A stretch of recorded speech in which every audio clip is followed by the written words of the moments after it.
As we develop systems that spit out coherent, plausible language, the AI community is once again wrestling with questions like, can language models refer? Which is exactly the title of a recent paper by Matthew Mandelkern and Tal Linzen. We've considered a few questions like this on previous episodes of this podcast, but I wanted to speak with someone whose primary focus is the philosophy of language, to understand how this all comes together. My guest today is Harvey Lederman, a philosopher at UT Austin whose interests span topics in areas including the philosophy of language, the philosophy of action, and the moral metaphysics of Wang Yangming. We discussed Harvey's work on the metaphysics of propositional attitudes, the semantics of propositional attitude reports, and an interesting issue that arises with Frege's distinction between sense and reference that I mentioned earlier. Finally, we dove into his new paper with Kyle Mahowold that considers Alison Gopnik's idea of LLMs as a cultural technology, or bibliotechnism. An important thing to focus on here is the question, can we explain the behavior of large language models without attributing agency to them? I hope that in addition to providing some interesting perspectives on the reference question as it pertains to language models, this episode gives you a glimpse into some of the questions a philosopher of language thinks about. This is the Gradient Podcast, and I am your host, Daniel Bashir. If you've been listening to the podcast for a while, or if you are new, you may or may not know that The Gradient is a project run by a few engineers and grad students. The podcast is, at the moment, a one-person effort. If you like what we're doing, it would mean a lot to us and to me if you'd consider supporting us by either writing a review wherever you're listening to this podcast or upgrading to a paid subscription on Substack. But now, without further ado, Harvey Lederman. Harvey, I like to start these conversations always a little bit biographical with a little bit about the guest's background. And I want to build up to some of the work you've been doing recently, but just to get us started, how did you get interested in philosophy generally in the first place, and then some of the questions that you think about now and over your career?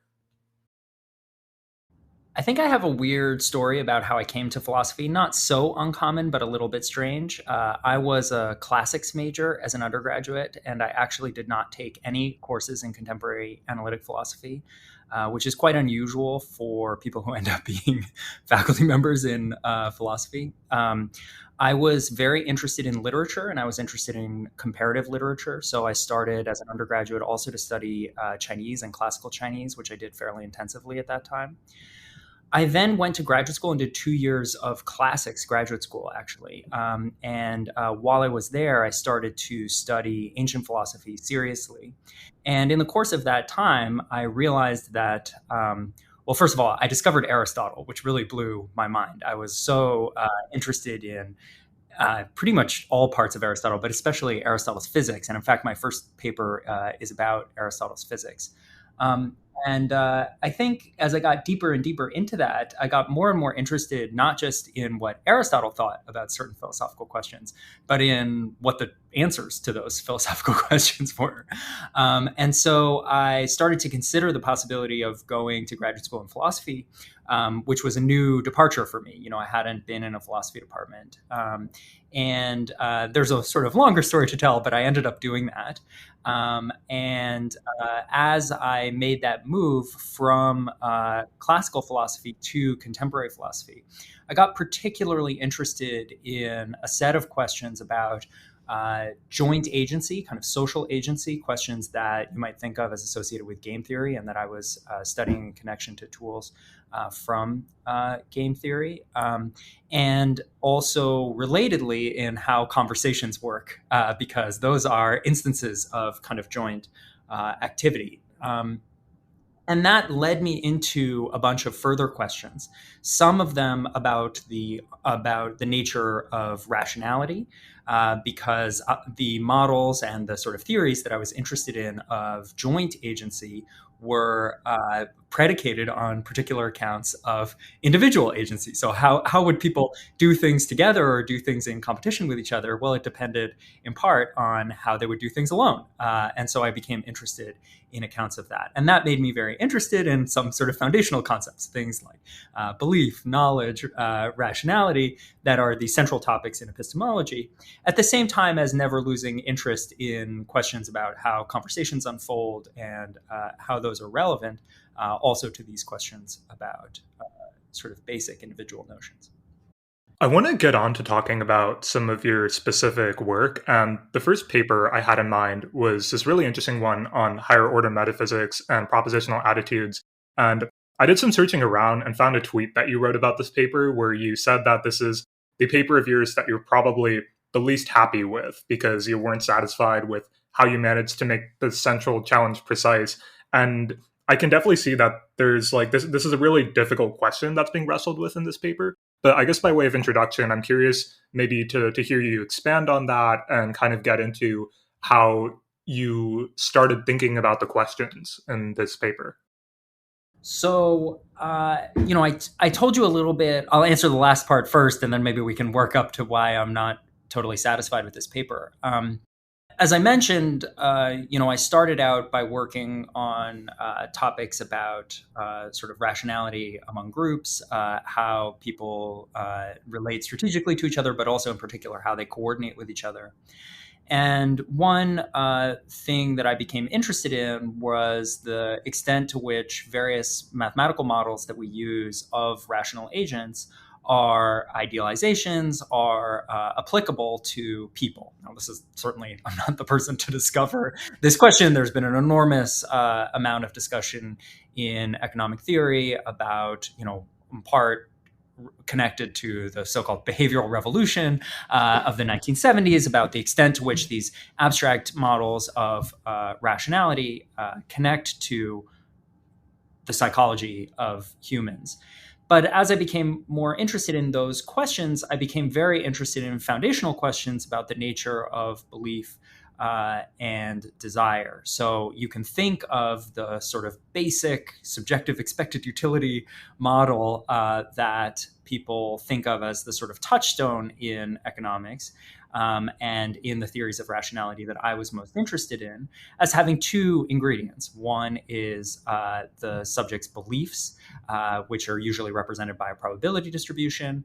And these beliefs, I think in English, we usually report them by saying, oh, well, I think thus and such is going to happen. I mean, these days, everyone talks about P-doom, and I'm sure on your show, everyone's familiar with that. So people are used to thinking in terms of probabilities as reflecting their beliefs. But most people don't talk about that. Most people talk about what they think is going to happen, and they don't assign it precise probabilities. Indeed, you kind of sound like an alien if you do that, except in a very particular community.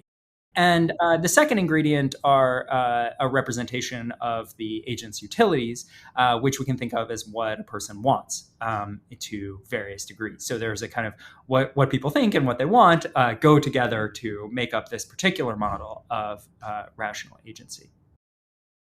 Now, if you start to think about, well, what is it that people think and want? This can quickly become a very confusing question. So one question is just, what's the nature of this kind of state that I've described using these intuitive terms? So people often talk about the nature of belief, the nature of wanting. And in philosophy, these things are typically classed under so-called propositional attitudes. So basically, these verbs that take that clauses are typically thought to correspond to, a select set of them that describe the mind are typically thought to correspond to a sort of unified set of psychological states. So just to give a sort of class of them, you can believe that something is going to happen tomorrow. You can fear that something is going to happen tomorrow. You can hope that something is going to happen tomorrow. Want is a bit weird. We don't usually say want that, but people usually put it in this class anyway. Intend is similar to want, but people usually put it in this class anyway. So just to give you a sense of the sort of range of states. Now, there's this question about the nature of these states, like what are they and why should we care about them and what is it for people to have them? And maybe we'll come back to that in connection to, enormous literature now on the question of whether modern LLMs have these states. But there's one kind of question that I've been particularly interested in, which is, what is it that we want or think or hope or fear or know? And I'll try to motivate that question a little bit for you. So if I say that I know that, Inter Milan will win today in their game, it seems like there's a thing that I know, namely that Inter Milan will win today. So there's this thing that Inter Milan will win today. But also, like, you can think about it just a bit more. You can say, I hope that Inter Milan will win today. And maybe someone else will say, I fear that Inter Milan will win today. And then we can easily infer from that the thing that I hope is something that they fear. So it seems like I can say, well, there's a thing that I hope will happen and that they fear will happen, namely that Inter Milan will win today. Now, there's a kind of amazing fact about this. I mean, suppose Inter Milan loses. Well, then the world doesn't provide an object that our wanting or hoping or fearing could be related to. So in many cases, if I kick a table, then I stand in a relationship to that particular table. I stand in this relation of having kicked to the table that exists in the world. And that's very easy to explain. There's a relation between me and the table. But in this case, I stand in a relationship to an entity that is very mysterious. I stand in the wanting relationship or the hoping relationship or the fearing relationship or the knowing relationship to this entity that is somewhat bizarre. And especially if the event doesn't happen, there's a great sort of conundrum. What is this thing that I hope and that you fear that can somehow be the object or the content, as we might put it, of our attitudes, of our hoping, our fearing, but that is somehow not exhibited in the world? And this is a very long-standing question going back to the founders of sort of so-called analytic philosophy. I said I was skeptical of those words, but Frege and Russell were deeply concerned, and Wittgenstein were concerned early on about this question. But it's a question that I've been very interested in recently. I guess that just gets us to the setup of the paper, but maybe we can talk about it in more detail later. Yeah. So I guess by way of setup, there are a few different things that I want to go into here. You brought up the question of, so the example you use in your paper, I guess, as opposed to this example, is that if Alice believes that some rabbits can speak, then we have this entity, some rabbits can speak. And it's weird to conceptualize, at least, what in the world is this entity. As you motivated, this is kind of mysterious, and we're sort of interested in a lot of things about how propositional attitudes towards these entities might work.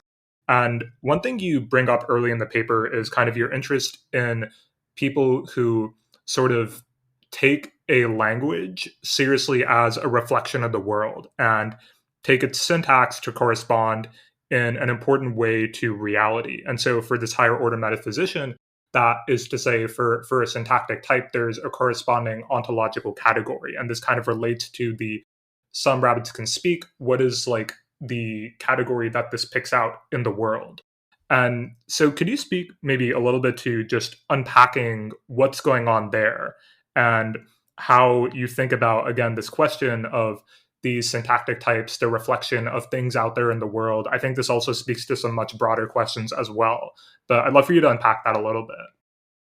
Yeah. So I think it can sound like you're an insane person if you say, take a language to correspond to the world or something like that. So let me try to say a little bit just to motivate that general idea, and then try to say a little bit about what higher order metaphysics is and how it offers an answer to the question I was discussing a minute ago.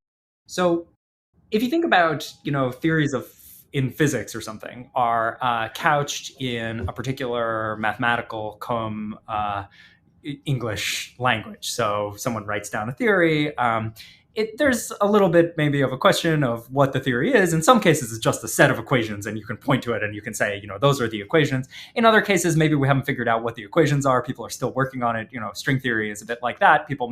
There isn't an exact thing that you can point to. In fact, maybe some of the sort of intuitive ideas that people haven't yet been nailed down into an exact mathematical form at all.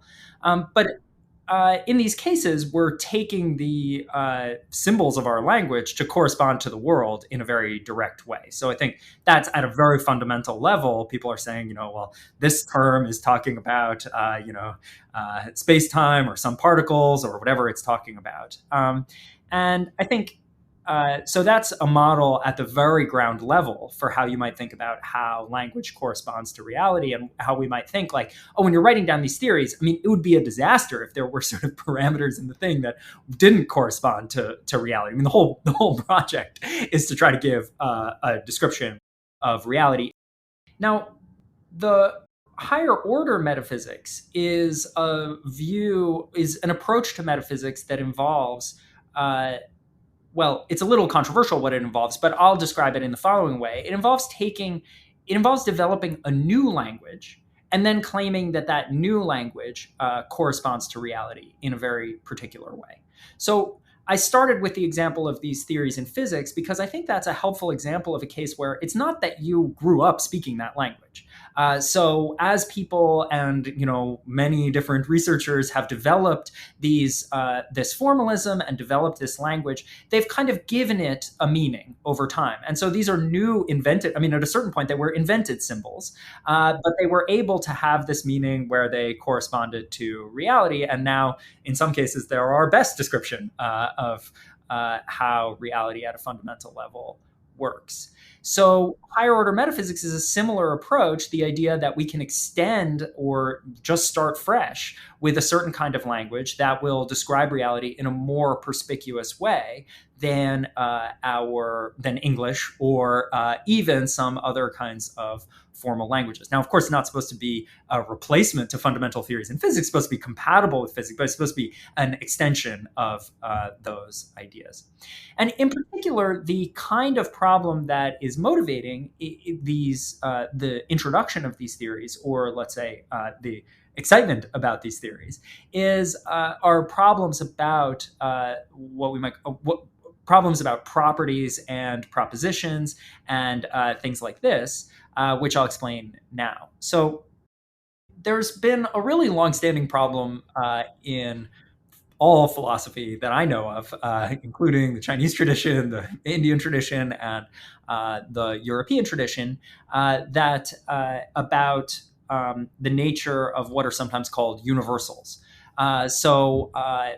Maybe listeners are most familiar with Plato's reflections on this topic, where Plato thought that there were these forms in heaven, and the way that things got their properties, or the explanation of things having their various properties, had to do with their participation in these forms. So if you ask, why is my shirt blue, it would be arguably because it participates in the form of blueness. It's a little bit unclear whether Plato thought there were forms of those things. That doesn't really matter for our purpose. But the key point is that Plato thought that there was this thing, blueness, that was floating around in what philosophers like to call Plato's heaven. I mean, it's unclear whether it actually had any spatial location or anything like that, but it's a sort of semi-abstract object that somehow plays an explanatory role for properties in the material world. Now, I think maybe your listeners will think, what? There is a form of blueness. What are you talking about? Where is it? What are its features? How do we know that it's out there? Things like that. So you can see immediately that this kind of theory of properties, which is blueness and how blueness gets instantiated in objects in the world, is very confusing and very kind of hard to think about. Now, many philosophers love that view. So, it's not that no one out there is a fan of this view. But it seems like we would like a theory that explains what these words like blueness refer to, or what is blue, how it works in the universe, that doesn't commit us to there being an object that is this kind of sphere floating in Plato's heaven of perfect blueness. And that's not the only motivation for higher order metaphysics. I'm sure some of my best friends in higher order metaphysics will dislike this way of motivating it. But I think a way in is to think that we would like a language that allows us to perspicuously describe features of these properties in the world, like is blue, in a way that doesn't commit us to thinking that there are these objects. So we'd like to be a bit neutral, but still be able to reason systematically about these kind of is blue and so on. So a language that allows us to do this is these higher order logics, which are in this case familiar from the so-called simple theory of types.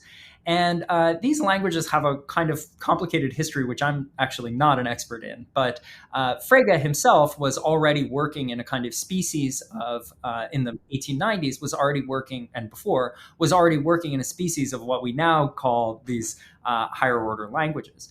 But basically, the higher order languages are similar to first order logic, except they allow quantification over different argument places. So in first order logic, you can say something like there exists an x, fx. And that's a smaller case variable. And in most of, or in a lot of mathematics, that's the kind of quantification that people are familiar with. And that might correspond to, like, there exists a rabbit. We might say F just stands for rabbit or something. And so there exists an X, X is a rabbit, would be the thing that we're interested in. But a different thing would be if we want to quantify also over is a rabbit. And that's exactly what I was saying before, that, when Plato talks about blueness, he's thinking there's this object, blueness. And so he would write that the same way, like there exists an X. Plato didn't have these languages, so when I say he would write it, I'm not really saying that Plato would have said this, but the thought is somehow that Plato would have said this in the same way, that there exists an X, X is a form of blueness, or something like that. But the higher order approach is to treat these as a sort of irreducible, different form of quantification. So if there's a rabbit, we can say there exists an F, A is F. And so that would correspond to, like, there exists is a rabbit, A is a rabbit. And maybe a good way to motivate this sort of thing is if you think of two people who are teachers, so Mary is a teacher and John is a teacher, then you can think, well, there's something that Mary and John both are. And so in our formal language, we would write this as there exists an F, Fm, and Fj, where now we're quantifying over these Fs. So that's a second order quantification, which allows us to quantify over these properties directly, and crucially allows us to do so without assuming that they belong to the same category in an important sense, or the same domain as the first order objects. So we can quantify over the first order objects, but we can also quantify into the position of syntactic expressions like is a rabbit in such a way that we can make sense of there exists F, Fa, and Fb, that sort of form. And in the higher order logics that metaphysicians have been interested in recently, you can do this for every syntactic type in a well-defined language. I myself don't believe that that second kind of quantification is possible in English. I gave you some examples, like, there's Mary is a teacher and John is a teacher, so there is something that Mary and John both are, where that's supposed to be an English example of quantification into a predicate position. But I don't think that you can quantify into much higher types in English. It's very hard to make sense of what's being said. So the systematic languages of these higher order logics are things that allow us to do that in a very rigorous, rigid way. Yeah, I really liked, actually, I found the formalism in your paper very helpful for thinking about this, surprisingly to me. And I guess for me, having really liked taking programming languages courses in college, and, type theory is something that a lot of computer scientists get interested in, I thought that this kind of gave me a bit of a blast for the past. And I definitely encourage anybody who also has a bit of a background on this to actually go in and read the paper and look at all this, because it definitely does place restrictions of, like, if you have certain types. So I guess an example of, like, I don't know, Bob is the name of a cat, and then, like, is a cat is this other thing, right? And then we say that Bob is of type E, and then is a cat is an expression of type like E arrow T or something, then I know I can put those things together, but I can't put two expressions of type E arrow T together. And so there's a lot of restrictions here, which is really helpful to think about this. Exactly. Yeah, I worry that without a blackboard, your listeners are going to be, driving off the road trying to visualize what we're talking about. But I hope it's not too unclear. Watch this one with a notebook in hand, or listen to this with a notebook in hand, I think is the right thing to do. I want to talk about a couple of the features of a language and the ways you think about them that come up in this paper. And the first one is actually a little bit high level. You talk about in section 4 about this idea of justifying the claim that higher order languages are, quote, meaningful and not vague. And I just want to ask how you think about working out the answer to a question like that. That is a hard question. And I think that really gets to this thing that we deferred earlier that I was hoping I wouldn't have to talk about why I'm unhappy with this paper. I want to just say one comment that picks up on an earlier thread before I come to this question. So I sort of introduced what a higher order language is, but I didn't say that much about what it means for it to correspond to the world, even though I spent a long time trying to motivate that idea with physics and English. So as we have been discussing, there are these syntactic restrictions on various quantifier on how different expressions can compose. And there are also these sort of quantifiers that are different quantifiers for different syntactic positions. So when I say there is an X is a rabbit, that's a different quantifier than when I say there is a thing that John and Mary, or there is an F that John and Mary are. So I shouldn't say thing there.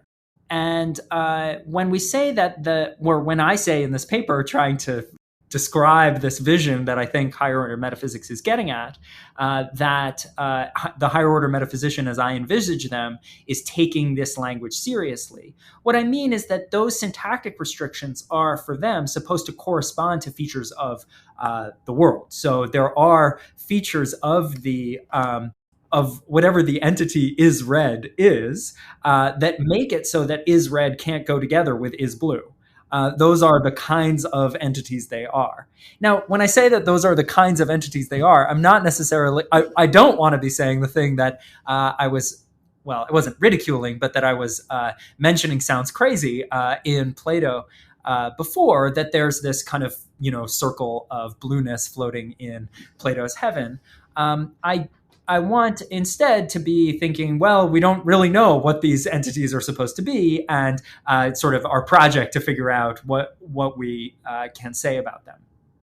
So all of this stuff about the taking the language seriously, I think, is an important part of the metaphysical vision of higher order metaphysics. So the higher order language is just a tool for reasoning abstractly about properties and the corresponding logic. I mean, the language itself doesn't tell you how to reason. The logic that the language is endowed with tells you how to reason about it. But then it becomes a metaphysical theory when we start to take seriously what it's saying about the world. So then you ask, well, what does it mean to say that it's meaningful and not extremely vague, which is the sort of topic of this paper? So meaningful, I think, is not a big deal. I mean, sometimes it's not hard to explain. Sometimes when you introduce new symbols into the world, you succeed and you create a new meaningful language, and sometimes you fail. So you can imagine sitting down and just trying to write a formal language down, and then you find out that actually the way that you wrote down the syntax was totally incoherent, and it didn't work out. I'm sure you've done exercises in a programming languages class where that happened to you, right? So you wouldn't then go away and think, oh, look at this meaningful programming language that I made. You might have failed because just the syntax didn't work out. It was poorly defined. The strings, didn't work. Anyway, you can think of a case like that. So we want to ask whether when we introduce this language to this higher order language, whether we've succeeded in an important sense. So have we made it so that the language hooks up with the world in the right way, that the symbols we're using have a meaning? Now, it might not be, we don't have to take a stand on the nature of the meaning of every expression to say something like that. It could be that some of the meanings of some of the expressions are characterized by their inferential role. I'm sure we'll talk about things like that a bit later. but it's certainly, basically, you want to know, have I done my job to set things up in the right way? So sometimes things may have meanings, but not the meanings you wanted them to have. That can happen to you, even when you're introducing a sort of mathematical language. Like, maybe, just to take a case that I know nothing about, but that seems like it's probably possible, someone might introduce a theory in physics and think, oh, this describes the world. And then it turns out that actually it's just a mathematical object. It doesn't really relate to features of the world. So they thought that what they were doing was describing the world. Instead, maybe they've introduced a new kind of mathematical object. And so the theory has a different meaning than they thought it had. They sort of failed in an important way to endow it with meaning, but it still has meaning in a different sense. It just describes this different sort of object. So the kind of failing to have meaning would be an even more dramatic failure, where you don't describe anything. You don't even describe, maybe your theory is so inconsistent that nobody can even think about it, or something. The question about extreme vagueness is a much harder thing to pin down, and something that I think might be less familiar to your listeners. So I think, philosophers in general think that English, as an example, is very vague, but they mean vague in a very precise way, or we mean vague in a very precise way. A paradigmatic example of vagueness, although some people will contest whether this is a characterization or even a useful intro to the notion of vagueness, but I'll still use it here, is the paradox of the Sorites. And this is a very ancient paradox about a heap. So the premises of this paradox say that if you add one grain of sand to a pile of grains of sand, you don't make a non-heap into a heap, because just adding one grain of sand can't make the difference between something being a non-heap and being a heap.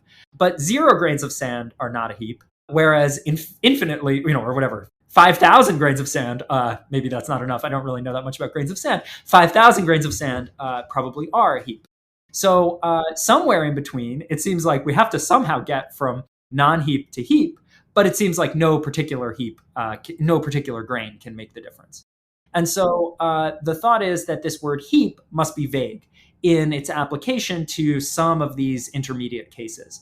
If you consider just 13 grains of sand, question, is that a heap? The thought is, if someone asks you that, be like, well, I don't know. It's kind of heap-like if they're stacked in a particular way, but it's also really, it would be weird to tell you that it is a heap because it's really not that many. So words like heap are vague.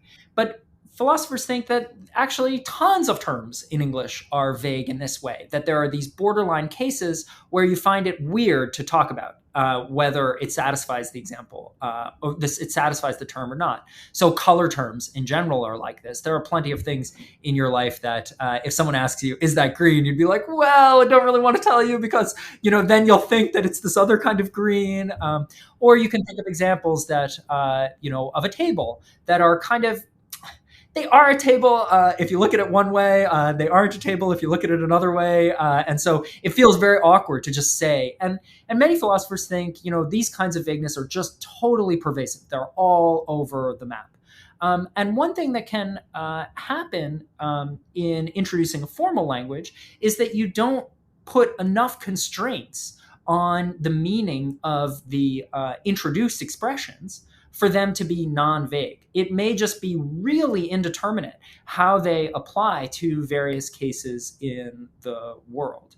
And the thought is that maybe when these formal languages in higher order metaphysics are introduced, they too are extremely vague in this way. Maybe there are so few constraints on how this language gets interpreted that it's unclear what we mean when we say, or it's maybe clear in some sense what we mean when we use expressions of this language. But when we actually consider, sort of specific applications, we'll say, well, I don't know how to apply it to this case or not to this case. And in general, vagueness isn't a problem. I mean, we use vague terms all the time in our lives, and indeed they have great importance to us. I think the word belief that I mentioned before as a fundamental and deeply important word is extremely vague, and that's part of what's challenging in developing a theory of it. But it doesn't create any problems for us in normal life.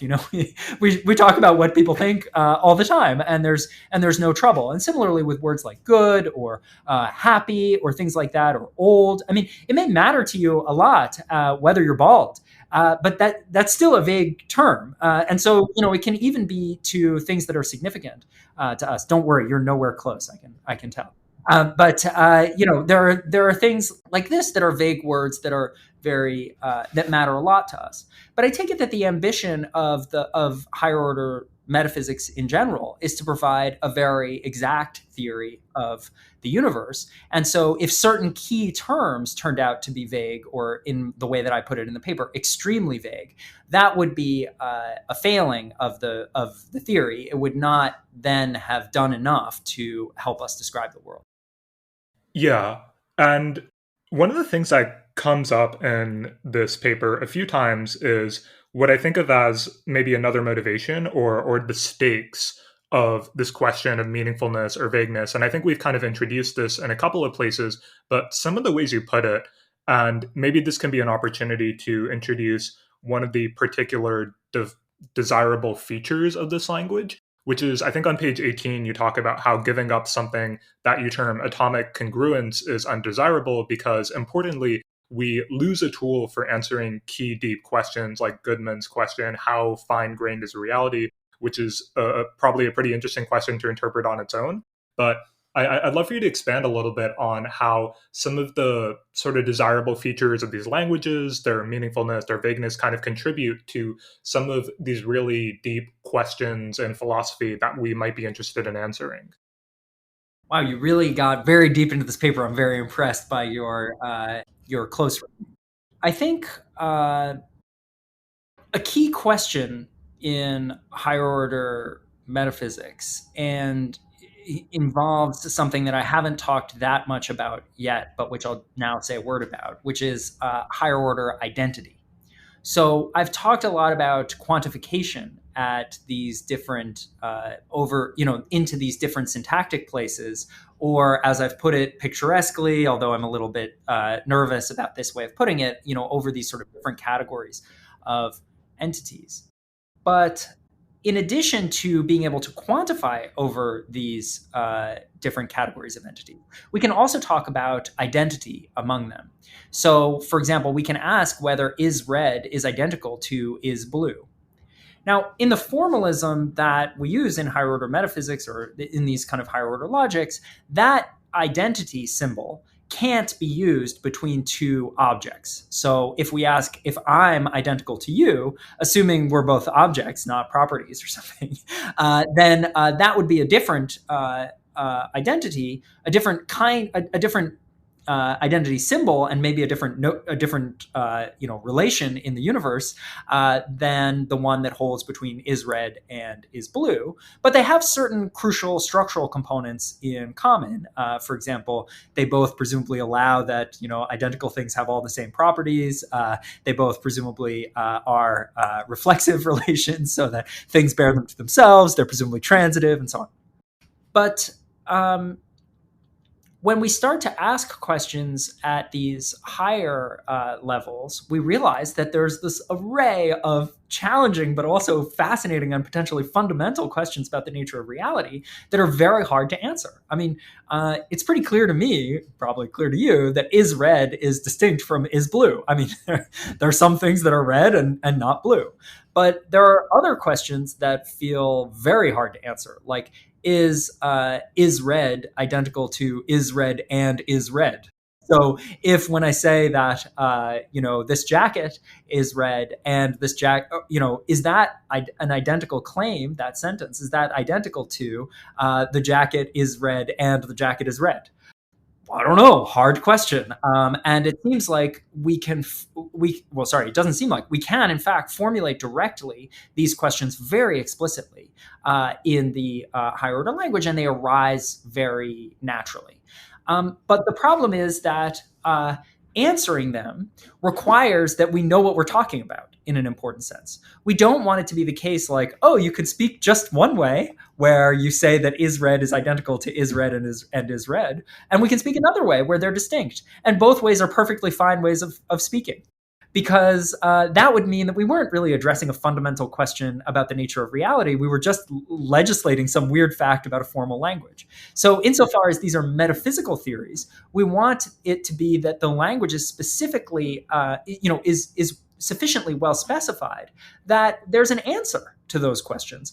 Otherwise, we're just floating around in the dark, doing some weird game with the languages that we are, trading, as it were, insights about, but not really addressing a deep question about reality. So the challenge I was trying to pose in the paper, somewhat unsuccessfully, I would say, was the idea that maybe these languages, given certain assumptions, are so poor, are so underspecified that there may not be a determinate answer to the kinds of questions that other theorists in this area have been taking to be fundamental and really deep questions.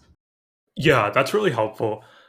Another aspect of these languages I want to ask you about, and this is maybe a last question for this paper. I realize we've been spending a lot of time on this paper, but I guess it's just so interesting, and I've had so many questions about it, is there's kind of two things you said that stuck out to me, and one of them is sort of about a way to maybe, how do I describe this? Like, respond and think about the reading of one of the sentences you introduce in this paper, and you call it A, and I need to find where A is defined so I can remember what the sentence says. I recall like it had to do with Hesperus and Phosphorus, and that these are co-referring names, and what we are interested in is the fact that, like, in our theory of the mental content of a person who maybe has a belief about Hesperus but not about Phosphorus, these refer to the same thing, but like it's possible intuitively for somebody to believe something about Hesperus but not believe something about Phosphorus because this person does not realize that these two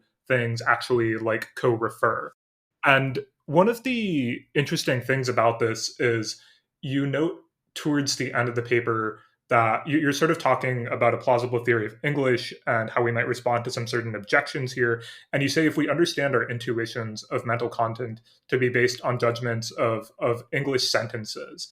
I find that really interesting because especially in another part towards the end, you talk about there's a notion of context sensitivity when it comes to speakers of a language, and the fact that maybe we could imagine speakers of like a non-context sensitive language and how that would be different from some of the intuitions that you and I have about sentences, like Bob believes something about Hesperus and something different about Phosphorus.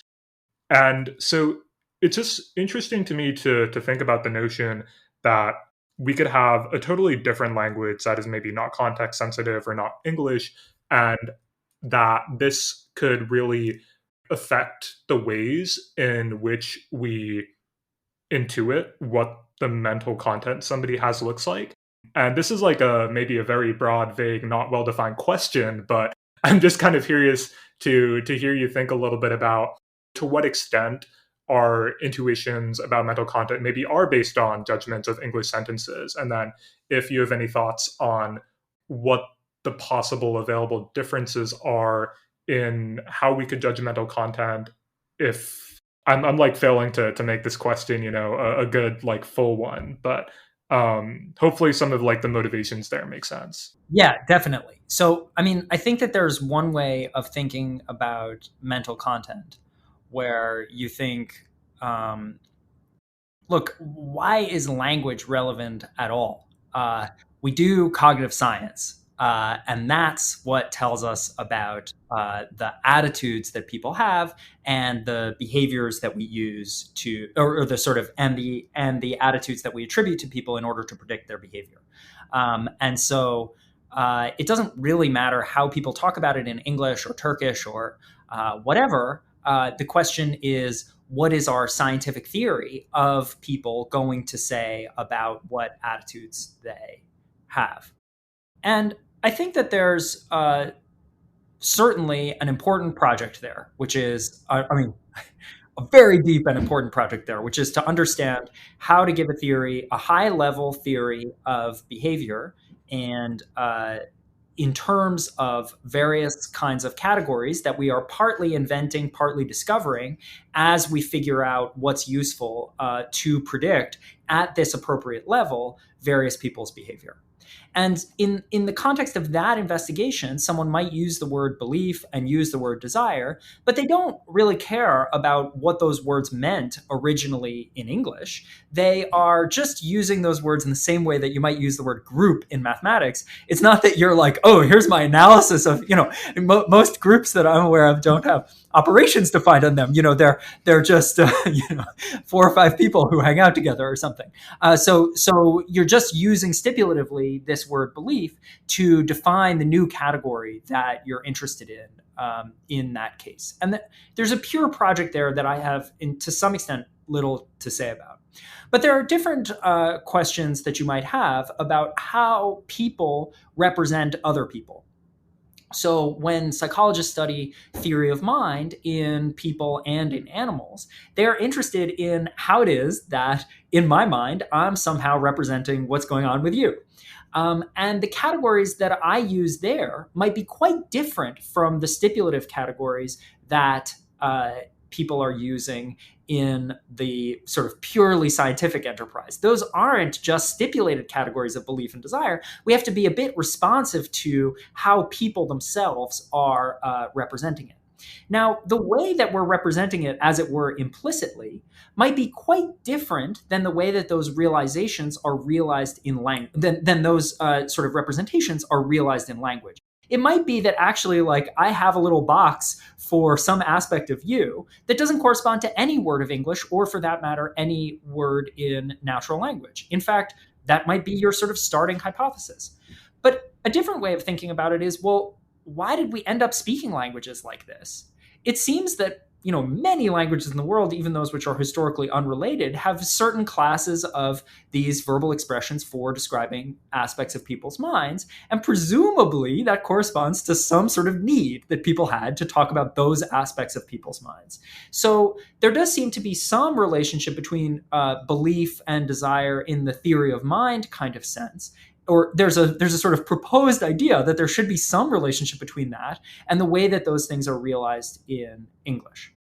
Now, there's a question of what we're studying. I've just given you 3 different notions of belief and desire. One, the thing that's realized in English or other natural languages, and one, the theory of mind notion, and then the third, this kind of cognitive science notion, which is, I don't know, maybe discovered / invented in a different process as we figure out what's useful for predicting organisms like ours.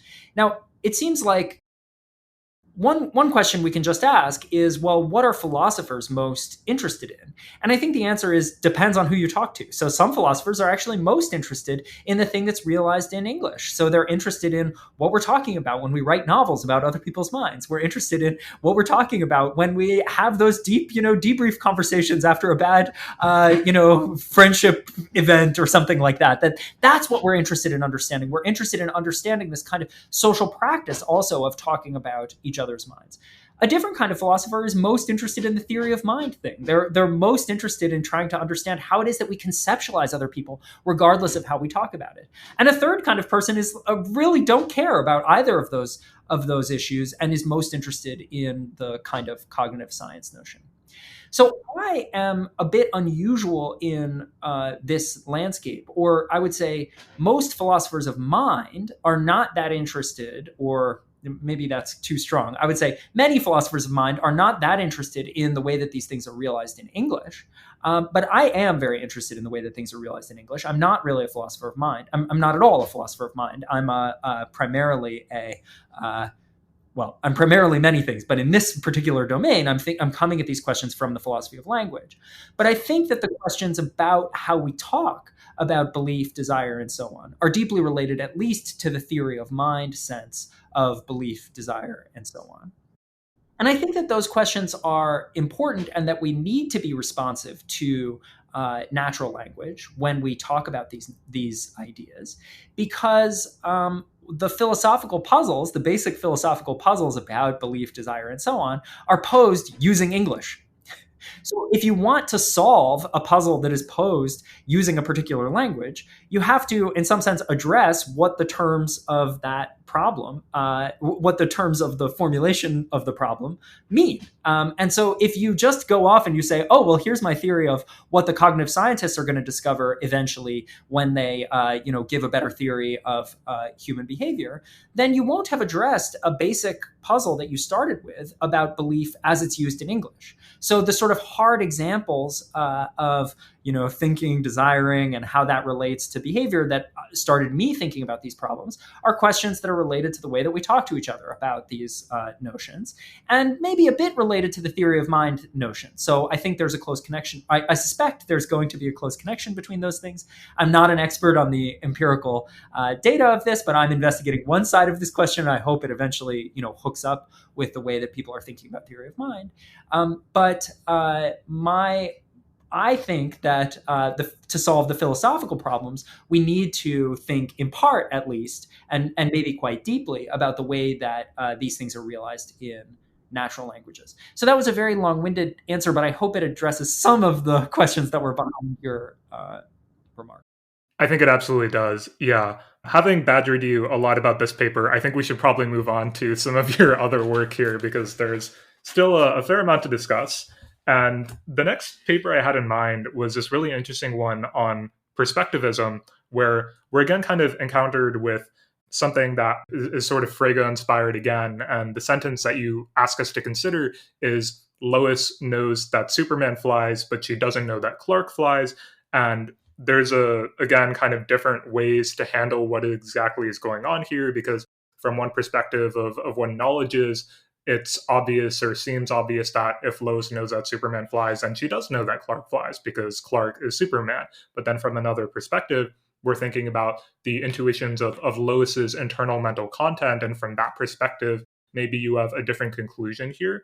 Could you perhaps introduce some of the challenges here, and then the way you've approached this problems about the sentence in this paper? Yeah. So there's this, as you mentioned, a classic discussion in Frege in a paper called On Sense and Reference. I mean, it has a German title, but that's what people refer to it in English as. And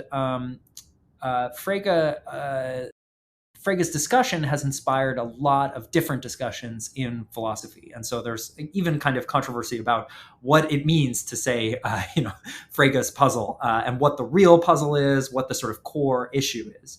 But I've been interested in one aspect of it. So Frege observes that there's something quite confusing about identity statements in particular, which is that if you take a sentence like phosphorus is phosphorus, or in this case, let's do Superman and Clark Kent. If you take a sentence like Superman is Superman, this just seems obvious. I mean, everyone should know that Superman is Superman.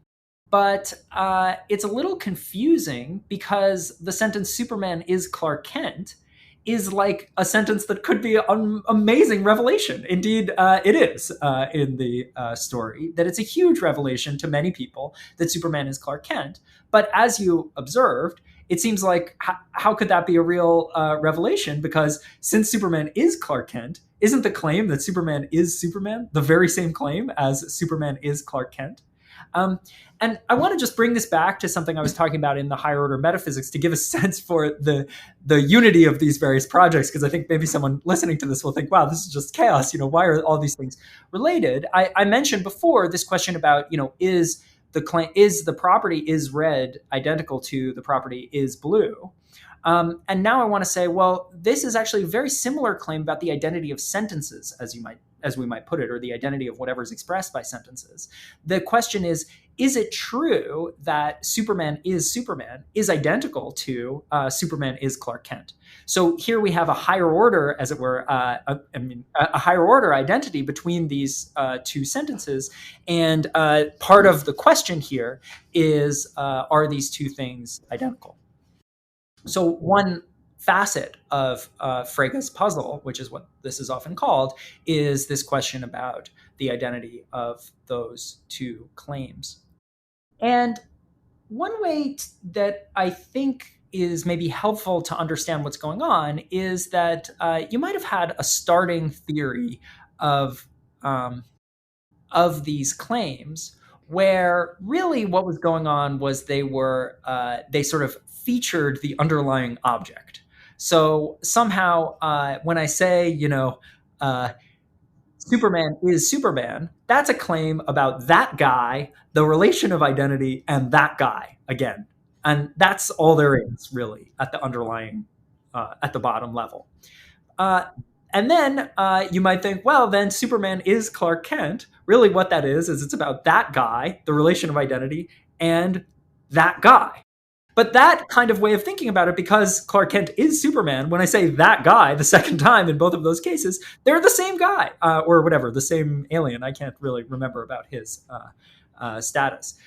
So those two claims ought to be really the same if you're just thinking in this object-driven way, and then you don't have a theory of how it is that these claims seem to express different things or seem to have this different, what's often called cognitive significance for us, that learning the one is quite different from learning the other.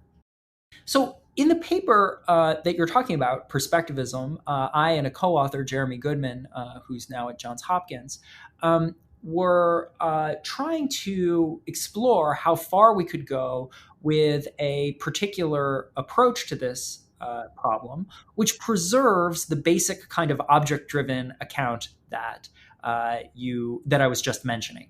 Now, we're certainly not the first people to do this. There's an enormously long and distinguished tradition of people who have thought about this question. And in many ways, our approach is just following on, just trying to develop in more detail some thoughts that other people have had. But our idea is that the word know is context sensitive and can express different things in different cases. Now, that's not a perfectly exact way of putting it, but let's just use that way of putting it for now. So that when I say to you, oh, Lois knows that Superman is Superman, she's not stupid, that sentence, in that sentence, the word know expresses one thing. But when I say Lois doesn't know that Superman is Clark because she hasn't found out about his secret identity yet, that sentence, which also seems true, in that sentence, know expresses something different. So if I used the first meaning of know, the one where she knows that Superman is Superman, our theory says, oh, it would still be true that she knows that Superman is Clark. It's just that's a weird thing to say, because when I use the word Clark, I'm suggesting an interpretation of know to you that's a different one. That's the reading on which actually she also doesn't know that Superman is Superman. So the reading on which she doesn't know that Superman is Clark is a reading on which she doesn't know that Superman is Superman. So we were trying to develop that view and see how far we could go with it. Yeah, and so one of the things you introduce in this paper is the relationship between propositional attitude psychology, so Lois's, what we say about whether Lois knows or believes something, and their corresponding Mentalese generalizations, where you bring in the idea that there is this kind of language of thought, this Mentalese. Could you talk a little bit about that as well? Yeah, I think that's really important. And I think that's related to some of the stuff I was talking about earlier with these different notions of belief, desire, etc. So in the paper, we are doing something where we're really trying to understand how the ways that we talk might be related to a toy theory of what's going on in cognitive psychology. So the ways that we talk are going to be the meanings of these words: believe, desire, know, and so on. And the thought is that we want those things to be, to some extent, well-behaved. Because all the time, when I'm trying to explain to you what someone did or what they're going to do, I'll say things about what they know, what they believe, what they want, what they're hoping for, things like that. And so it better be that these terms are at least like well-behaved enough that I'm conveying interesting information to you, and information that you can then use in your behavior and in your actions.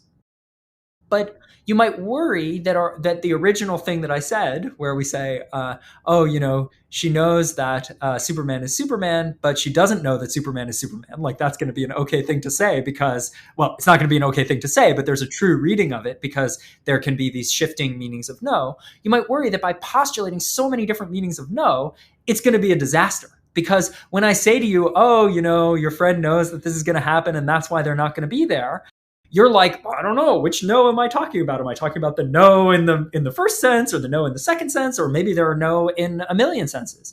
And so, there's a problem for how these things could still be usable in explanations and in kind of general claims about what people will do, but also other aspects of what people will think. And so the project of the paper is to try to reclaim a way in which it might be reasonable to these notions might turn out to be still pretty systematic. Yeah, this is really helpful. One of the things that you sort of talk about here in terms of systematic theorizing about propositional attitudes is the idea of there having a good standing. And this is kind of important because these principles sort of figure centrally in epistemology, action theory, philosophy of mind. Could you talk a little bit about what it is for this to have a good standing and how you think about that? Yeah. That's a really good question. So when you have context-sensitive expressions, it's hard to write down general principles about them, or it can seem hard to write down general principles about them. So if I say that Jane is sitting now, but not sitting now, that could be true, that sentence that I just said, if Jane stands up while I'm talking. But we shouldn't conclude from the fact that that sentence is true that the principle of non-contradiction is violated. Because the now in the second time, I mean, there's an obvious explanation. This isn't a deep fact. It's just that the now in the second utterance refers to a different time than the now in the first one. So when I say Jane is sitting now, but not sitting now, I'm saying something that is made true at the two different times by different, as it were, by different resolutions of the context sensitivity of now. So I think this shows that if we want to say that the principle of non-contradiction is a principle of the logic of English, we have to restrict how we're understanding what count as instances of that principle. We can't just straight away just look at any utterance of English and say, oh yeah, that counts just by looking at its form. We have to know more about how the relevant expressions are interpreted. And so when we're talking about principles that are in good standing in our paper, we want the context sensitivity to be resolved in the same way in every use of the relevant expression. And in that sense, we want to say sort of the obvious thing about the now example, that doesn't count as a counterexample because now is resolved in different ways. And we want to say the same thing about words like know, believe, and so on.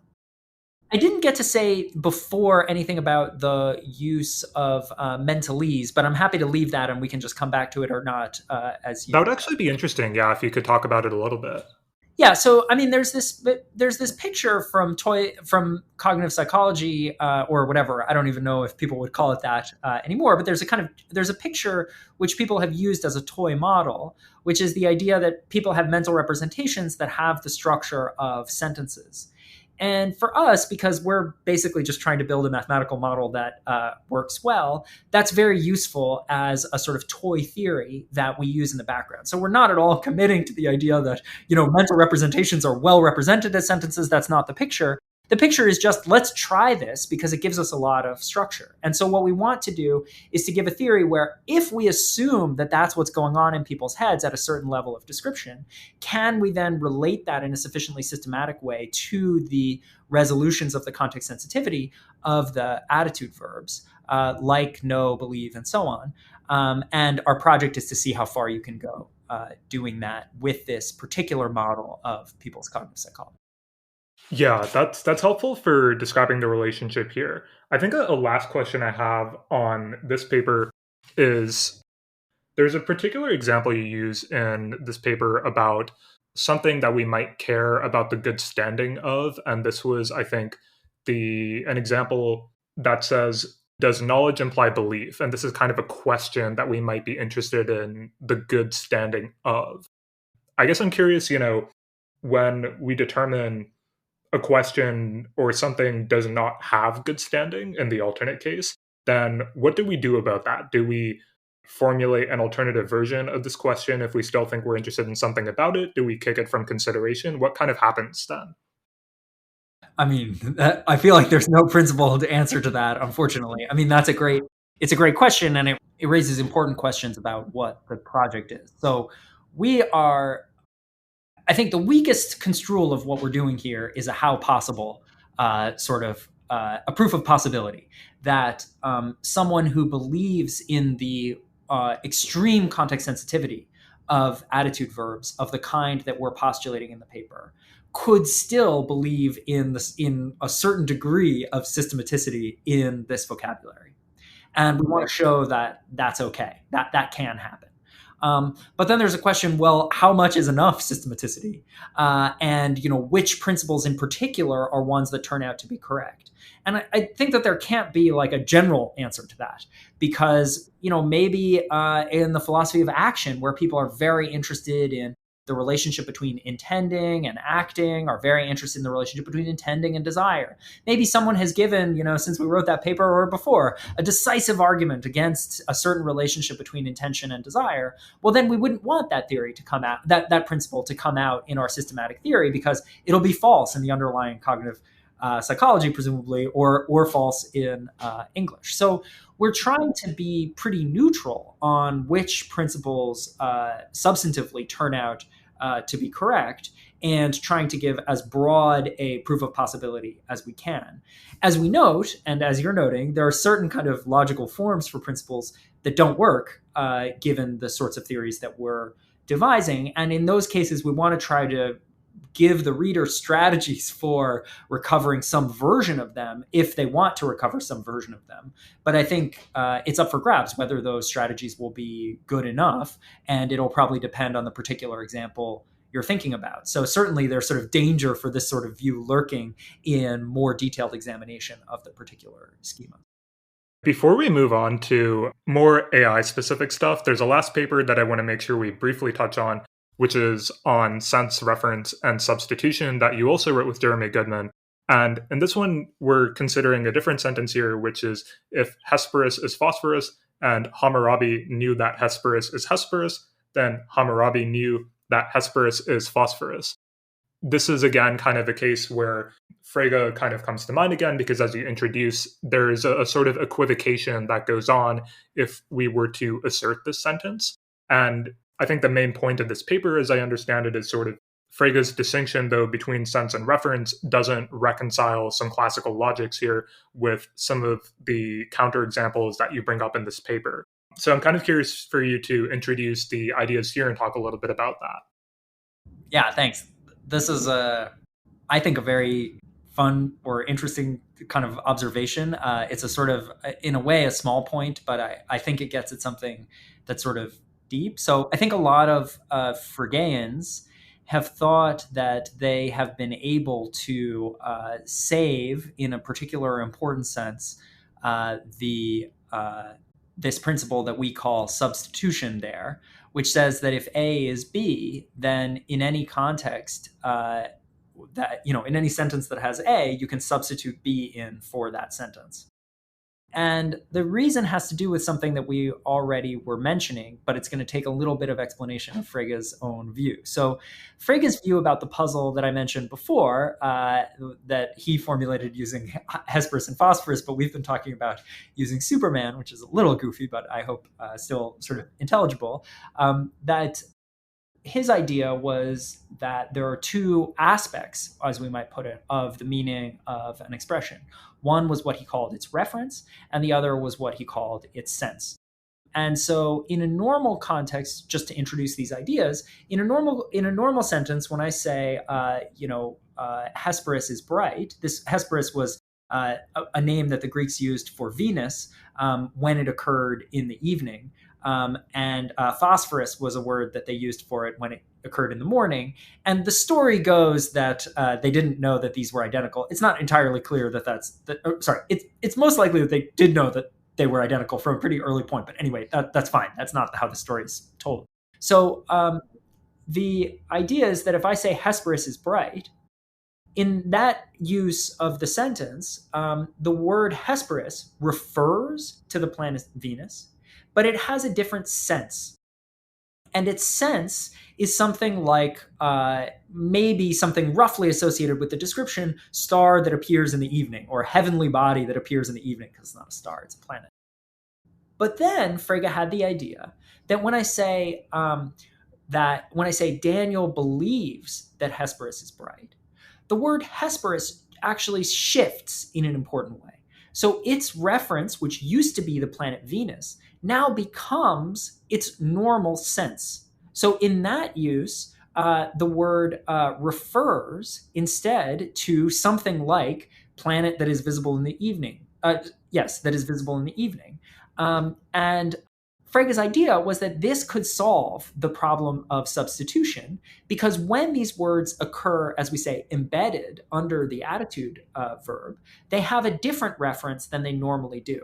So when I say that Hesperus is bright and phosphorus is bright, the reference, those are just naked, unembedded expressions. The reference of Hesperus and phosphorus is the same in those two cases.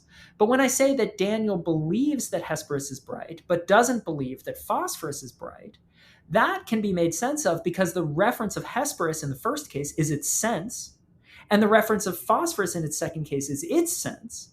But the idea is that Hesperus and phosphorus have different senses. So Hesperus' sense is something like having to do with the evening, and phosphorus' sense is something having to do with the morning. Maybe that's not a good characterization of sense, but I'm just trying to give you a feeling for the view. And then the basic thought that Frege had was that we can think about these words as, in a sense, ambiguous. So Hesperus in its normal use just means a planet, or refers to a planet, whereas Hesperus in its embedded use refers to a sense. So apparent counterexamples to this principal substitution that are, Hesperus is phosphorus, and Daniel believes phosphorus is bright, but doesn't believe that Hesperus is bright. Apparent counterexamples to that substitution principle that I mentioned before are actually explained by ambiguity. So they don't really count as instances of the original schema because the words are used ambiguously. It's quite similar to the example of now that I was using before. And basically, we argue in the paper that Fregeans can't really happily adopt this strategy of claiming ambiguity here, at least if they claim that certain natural principles about propositional attitude psychology are in good standing. So if they want there to be some principles that connect propositional attitudes to the world, they're going to be in trouble at adopting the strategy of saying, oh, well, these ones are ambiguous, so we throw them out. And that's a very rough version of the argument, but that's the basic. Yeah. And I guess for sort of a positive conclusion here, the hope that you express at the end of this paper is for more investigation into possibilities for systematic theorizing where we have to give up substitution. And I'm curious if either at the time of writing this or since then, you've had any intuitions or thoughts about what that might look like. A theory without substitution? Mm-hmm. Yeah, so I wrote another paper. You've picked on this suite of papers that I wrote with Jeremy, and I wrote another paper with Michael Kai, who's a philosopher at the University of Toronto, where we develop a specific theory or a specific set of theories of what a logic might look like that doesn't have substitution. So that paper is called Classical Opacity. And working again in a higher order logic, like the one I described before, we try to explore more systematically what some theories that uphold certain principles about quantificational reasoning would look like if they rejected substitution, this basic principle. And I would say that my own attitude is those are pretty drastic departures from classical logic. But I think that if one wants a Fregean theory, at least that's what we were arguing in the short paper, one should be interested in exploring those kinds of theories of the universe. And we try to do our best there. I think this is a good place for us to get on to the AI-specific section of this conversation. So right now you have a paper in the works with Kyle Mahold, I hope I pronounced his last name correctly, called Do Language Models Produce Reference Like Libraries or Like Librarians? And you explore this really interesting idea of bibliotechnism brought up by Alison Gopnik here. I really like the way you express the motivation, which is something that's kind of come up in a number of episodes by this point, which is if we attribute beliefs, desires, and intentions to modern LLMs, if we treat them as agents, then we can employ the same explanation of their behavior as with other things that we consider agents. And this is really interesting because, again, for the ML community, we're looking at these systems that seem to produce text that looks like a human could have written it and all this. And so, how do we actually explain what's going on? Because it seems like, oh, they're just predicting the next word. While that is true in some sense for the base models, that still doesn't quite capture everything that's interesting about this. So, we're looking for sort of powerful explanations of that behavior. So I'd love for you to introduce the idea of bibliotechnism and how you're thinking about that in the context of language models. Yeah, so as we're thinking about bibliotechnism in this paper, which is a word we're, I think, introducing to this discussion for this position that other people have called Gopnikism for Alison Gopnik, the psychologist who you mentioned.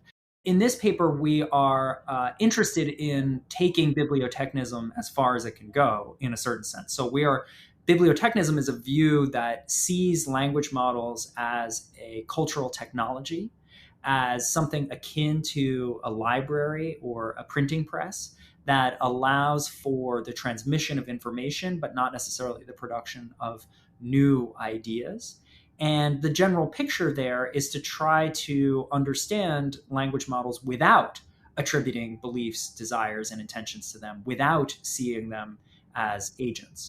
But in the course of that discussion, we talk about what might be at stake in attributing beliefs, desires, and intentions to language models. So I'll talk about that now in response to your question. So I think that if you think about people are clearly describable at some, or I take it, are describable at some microphysical level in some pretty straightforward way. So we could give a low level description. I mean, it would take a lot of energy and we maybe don't even have the tools yet, but in principle, it must be possible to describe what's going on with people, or it should be possible to describe what's going on with people at a very basic level as, some atoms getting together, whatever. However, when we talk about people, we still find it useful to use high-level descriptions as somehow summary statistics that tell us about what's going on. And that's a really useful theory to use of people in describing their behavior. There's a common sense version of this, like the kind of download that I was talking about when we talk about, what's going on with a friend, what they're going through, what kinds of conversations we have with them. But there's also a more systematic thing in the social sciences where people try to represent at a macro scale what's happening with individual agents. And there too, these models involve attributing beliefs and desires to the agents in many cases. So there's some view that at a high level, attributing beliefs, desires, and intentions to agents can be a helpful way of describing them, even when we know that there exists a lower level theory that might actually give us more accurate predictions of what's going to happen, but in a certain way, less informative predictions of what's going to happen. And so I think, as I see it anyway, and I'm not really an expert here, I'm sort of wading into this territory a little bit, perhaps unadvisedly. But the way that I see it, the question that we're asking about language models is we actually have, in this case, a better, maybe not a perfect, but we have a better understanding of what's happening, as it were, at a fine level of detail than we do with humans. But we're still asking, is it useful, or is it correct to have also this higher level description in terms of their beliefs, desires, and intentions? And there are lots of substantive theories in philosophy that we could talk about more of what it takes for those agents to have beliefs, desires, and intentions. Some of them think, oh, well, it's just enough if it's a useful tool to predict their behavior. That's a very kind of weak standard that something might need to pass. And then there are others which have much more demanding conditions on what would need to be satisfied. But I think it's helpful to think of them all in terms of this idea that it's not incompatible with the idea that we have this description at the fine level of detail, that we know what they're doing at some level of description. That's okay. There still can be a further question of whether there's a different explanation that's available in terms of beliefs, desires, and intentions. Yeah, one particular version of the what does it take question that I'm interested in is about reference. And you're really careful with the distinction in this paper, which I liked and which we talked about earlier, which was there's a difference between the statement that large language models produce inscriptions, produce words, and those words refer to things, and the statement that large language models themselves refer. You're more interested in that former statement about their producing inscriptions with which refer, and you talk about derivative meaning here.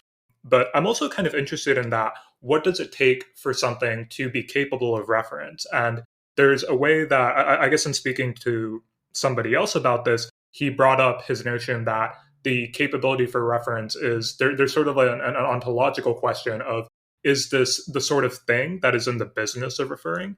And I'd be curious to hear you just talk a little bit about this idea, insofar as you've thought about it, of what it might take to be able to refer to something. Yeah, I think I don't have a view of like what the minimal conditions are, but I think that it's clear that humans can refer kind of as agents to things, and that's facilitated by our having beliefs, desires, and intentions. There are lots of substantive views out there about what it takes more exactly for something to refer, or what humans are doing when we refer to stuff. But it's clear that we can refer to stuff, well, there's a natural use of the word refer, according to which we can refer to stuff without using language at all, and in lots of different ways that are, that maybe don't correspond to our literal meanings, and maybe are even involve kind of factual misspecification of what's going on. And just to say, I mean, and that's different from a text referring. So, I think it's very natural to say that the words in a book refer to someone. And that's a bit different than saying that the author was referring to someone when they did this. And I think it may be that the way that the words in the book refer to something is because the author was appropriately connected to them. We totally think that is probably normal. But that doesn't mean that the printing press was referring as an agent when it printed the book. So just to try to make that point a bit clear, like when the author is writing something down in their notebook, they are, by doing that, maybe referring to someone. In the paper, we're using the example of Shakespeare. So they are presumably referring to Shakespeare by writing that inscription. When the printing press then prints the words that the author originally wrote down, I don't think the printing press is referring to Shakespeare. The printing press can't do anything like that. But the printing press is producing a word that refers to Shakespeare. And I think anyone who reads the book is, of course, going to say, oh, this word refers to Shakespeare. It's the name Shakespeare. And so the fact that we're very interested in the fact that there can be this kind of intermediary that isn't itself a referring agent, but that nevertheless the system as a whole produces reference. Yeah, and this is sort of how you go from this idea of basic versus derivative reference, right? The person who is kind of in the world, is aware of Shakespeare, is writing down Shakespeare with their own hand or typing it with their own fingers, is actually the person who is doing this act of basic reference to Shakespeare. And their words carry that basic reference essentially, but then I photocopy it a bunch of times, I transmit it in different ways, and the word is still referring, as you're saying here, but now we have derivative reference where there's this causal chain that goes all the way back to the human being, the person who originally produced that basically referring inscription, but is not the same as that person or the words that they originally inscribed. Exactly. I mean, we're thinking that if bibliotechnism, this mouthful that we've coined, if that's correct, then it must be that the LLM's words refer in some way analogously to the ways that photocopies refer. So the words that the LLM is producing must be referential only in this derivative sense, only because they are somehow traceable back to words that a human produced, or anyway, that a creature with intentions produced, or intentions, beliefs, desires, and so on. And so the idea is that if LLMs are like a photocopier, they're not sources of new kinds of reference to things, but they are instead just piggybacking on the original reference that people produced. And so the idea is that it's very important to draw this distinction between entities that produce the tokens, maybe without referring as agents, just as the photocopier or the printing press do, and entities which both refer as agents and refer through the tokens that they produce, like people, authors of books, or speakers. Yeah, so as an initial kind of intuition pumping move, you begin not with large language models, but with n-gram models and talk about how they can produce derivatively meaningful words. And I think we've kind of put together all of the infrastructure for this, but do you want to put together like the basic argument for why this is true for me? Yeah. So I think if you think about a unigram model, it's pretty clear. So unigram model is just picking a word as it were at random. Of course, there's a distribution that it's choosing from, so it's not doing it just uniformly at random over all text, but it's picking a word from its data, and we can think about it as just copying that word into the text that it produces. So if you think that photocopiers can produce referential expressions, then you can produce expressions which refer. Then you should think that the n-gram, because it's just here photocopying, as it were, a particular token, can also transmit the reference of the original word. So in particular, if it's, does its chooses from its lottery and then picks a token of Shakespeare, that token of Shakespeare refers to Shakespeare, not because the n-gram is some fancy new kind of agent that has intentions about Shakespeare, but because the original token referred to Shakespeare and it's a copy of that token. And so I think once you think about photocopiers, you can see very clearly that n-grams should be able to produce referential expressions that produce inscriptions that refer, even though I don't think anybody in the universe thinks that a unigram model has intentions or beliefs or desire. Well, sorry, anybody in the universe with any philosophical claim, there's someone who has the crazy view, but I think that view is a bad view. So I think you can see pretty clearly that the individual words that are copied are going to be meaningful in this derivative way. And I think that, but I think if you reflect on unigrams, you can also see that there's a sort of problem because they just produce sort of, well, frankly, random words in a row. They don't fit together very well because they don't know anything about what came before. And so even though each word might be meaningful, it's very hard to see how the sentences that it produces, or even just complex expressions, could have a relevant glue between them. Because it seems like they're just produced in a way that is not sensitive at all to any of the relevant features of the sort of context or whatever that the word originally lived in. So if we go back to photocopiers, there's an important contrast here. The photocopier, copies a whole page. That's how it works. And because it does so, it's not just that the individual word Shakespeare will be meaningful. The whole sentence in which it occurs will be, the inscription of the sentence will be meaningful because it's copied the whole thing.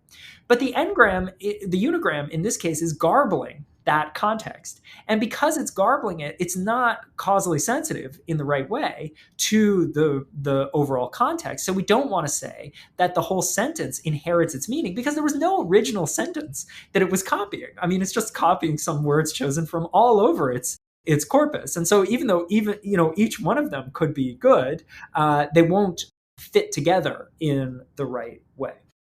Yeah, and an important point you bring up here is that there is some probability that with these n-grams, even if it's not always going to occur, they could produce a grammatically correct sentence. Can you talk a little bit about why that sentence still wouldn't be meaningful, why it wouldn't refer in the right ways that you're thinking about?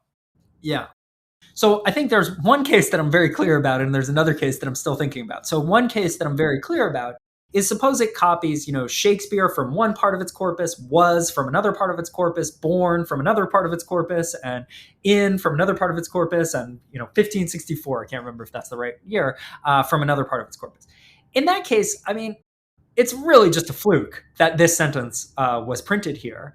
And I feel no pressure at all to want to say, oh, this was a meaningful sentence. Think about, if you put some books in a shredder, and then, the wastebasket tips over and the wind kind of flows all around, and someone finds, written in the sand, or written in the leftover clippings of the paper, Shakespeare was born in 1564. I feel no pressure to say, oh, that sentence has a meaning that comes from the stitched together parts. It's just random that that sentence happened. It wasn't causally related to what was in the data in the right way.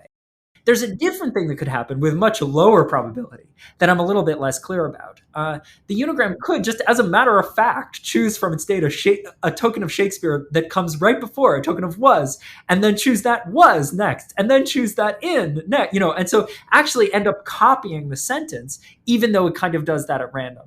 I think in that case, I want to say, well, it's a fluke, even though it did copy that sentence word for word, as it were.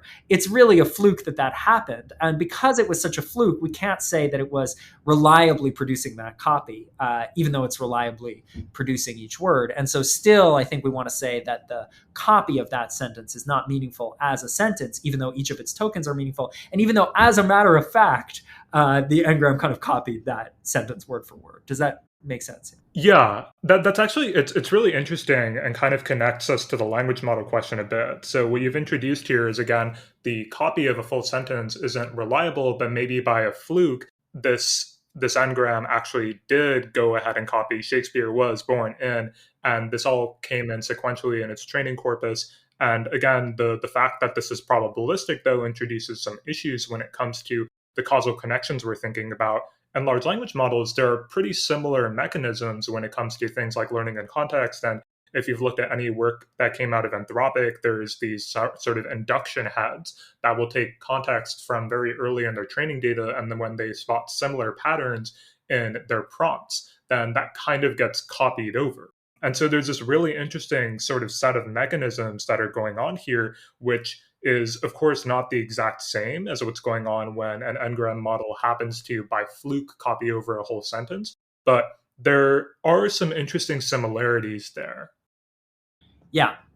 I think as we're seeing it, this initial discussion of unigrams should make you think that there's a big question for bibliotechnism as applied to LLMs and as applied to whole sentences. Because while it's obvious that in the unigram case, it's obvious in the unigram case that the individual words are going to be meaningful, or whatever, the individual tokens, depending on how it's not obvious that the whole sentences are going to be meaningful. Indeed, it seems obvious that they won't be to us. But in the LLM case, the bibliotechnist certainly wants to say that the whole sentence is going to be meaningful, or I think they should want to say that the whole sentence is going to be meaningful. And there's a problem about how they can do this, given the technical similarity, the sort of underlying, guts similarity between the n-gram and the LLM. And as you're saying, there are also disanalogies, and so it's important to focus on the disanalogies for them.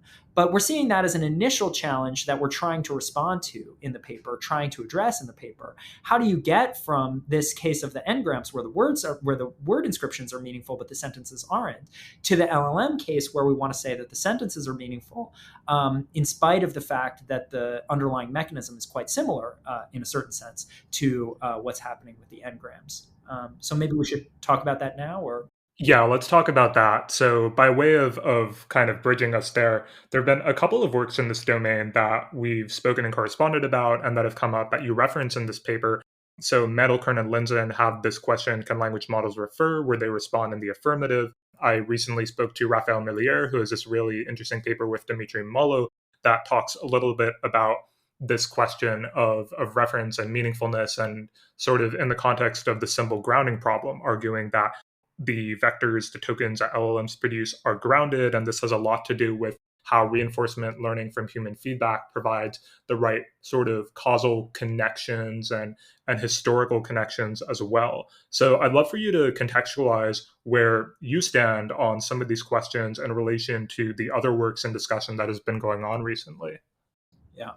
We were really inspired in our thinking about this by both of the works that you've just mentioned. I think those are really fascinating, important works. Someone said to me recently that, for philosophers of language, this is this incredibly exciting thing where we really don't know what's happening yet. So I'll talk about some ways in which we disagree with what those authors are saying, but that's really in the spirit of we're trying to figure this out, and these are hard philosophical questions, and it's still unclear. So I think Mandelkern and Linzen provide this important corrective to some of the literature that had gone before, or let's say an important addition to what had gone before, of bringing in some ideas from the philosophy of language which hadn't been present in the discussion previously, where they want to emphasize the role of externalism, which I'll talk about in 1 second, to the grounding of reference. So in semantic externalism is the view that sort of individual words can have meanings or reference in virtue of features of your environment and in virtue of features of your community that aren't local to the speaker or whatever. So basically, the slogan of the view is "meanings ain't in the head," which is that, the idea that we can't just look at cognitive architecture in order to figure out what the meanings of expressions are. And that, I think, it has been the dominant view in philosophy, or an extremely prominent view anyway, since the late 1970s and the early 1980s. But in the discussions of LLM meaning has been an extreme minority view. I think they were primarily, Mandelkern and Linzen are primarily trying to get this view on the table and see what it says about LLMs. And part of the picture there is that the original examples of this, who might my word Shakespeare refer to? Well, that can't really be local to me. Because, presumably it depends on how this word is used in our community, because I've never interacted socially with Shakespeare. But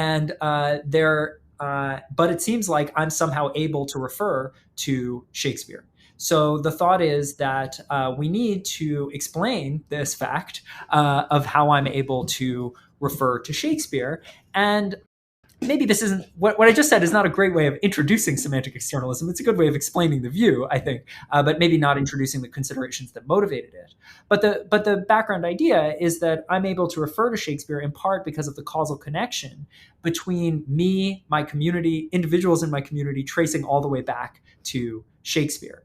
And so Mandelkern and Linzen are trying to show how that would allow for LLMs to refer in virtue of their relationship to our linguistic community, in spite of the fact that they may not have interacted directly with the object. So it's been noted often that, the LLMs, at least at that time, didn't have a lot of connections to various sensory modalities. And there were concerns about whether that meant that they couldn't refer to objects in the world. And they're just observing, well, look, we're able to refer to things like Shakespeare in virtue of our connection just to the community, just to our linguistic environment in some sense. And it might seem then that LLMs at least are similarly well positioned. Now, in Mandelkern and Linzen's paper, though, they don't draw a sharp distinction, as we are drawing, between agent referring and between the text actually referring. And so they sort of conclude that LLMs can do this only if they're agents. And from our perspective, that would be bad news for bibliotechnism, because it would mean that we basically have to attribute agential status to LLMs. In particular, we would have to attribute intentions, beliefs, and so on to LLMs in order for their words to count as meaningful. I'm simplifying a little bit their discussion, but that's basically what I take to be the upshot. And so we're drawing this sharp distinction between these this agent referring and the referring of the inscriptions that allows us to try to good on a picture where LLMs don't have agency, but nevertheless can produce tokens that refer to stuff in the world. So that's some discussion of our difference with them. With Colomolo and Milliere, who also have this lovely paper that you did an interview with Raphael Milliere that I really enjoyed as well.